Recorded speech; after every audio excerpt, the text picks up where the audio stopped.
কোর্টের পারমিশনে আমরা 21শে জুলাই, যদিও মেয়র রোড আমরা চেয়েছিলাম, আমাদের দেওয়া হয়নি, ব্যাকডেটে ওদের দেওয়া হয়েছে, দিঘি যা হয়ে গেছে হয়ে গেছে, কিন্তু আমাদের প্রোগ্রামের পারমিশন মাননীয় আদালত যেটা দিয়েছেন, আমরা রেসপেক্ট জানিয়ে বলছি, বিড়লা প্ল্যানেটারিয়ামের সামনে, আপনারা সবাই জানেন বিড়লা প্ল্যানেটারিয়ামের যে মোড়টা আছে সেইখানে আমাদের প্রোগ্রাম হবে।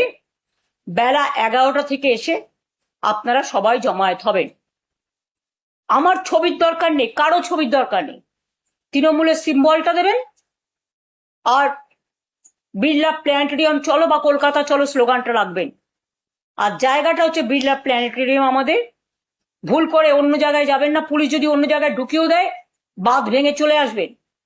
এবং যে মানুষরা প্রতি বছর 21শে জুলাই শহীদ তর্পণ করেন তাদের কাছে আমার হাত জোর করে আবেদন থাকবে, ওই দিনটা আপনারা আসবেন। ওই দিন আমরা 21শে জুলাই সহ সমস্ত শহীদদের আমরা স্মরণ করি। 40 বছর ধরে এই প্রোগ্রাম আমরা করে আসছি এবং আমি একা থাকলেও প্রোগ্রাম করতাম। আমি আজকে একা নই, আমাদের সাথে লক্ষ লক্ষ মানুষ আছে, আমাদের সাথে কোটি কোটি মানুষ আছে, মানুষের ভালোবাসা আছে, মানুষের পরিবার আছে, আমার সহকর্মীরা আছে, আমার কর্মীরা আছে।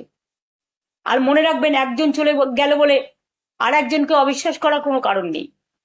যারা ছিল তারা থাকবে, এই মানসিক শক্তি তাদের দিন, তাদের ভুল বুঝবেন না।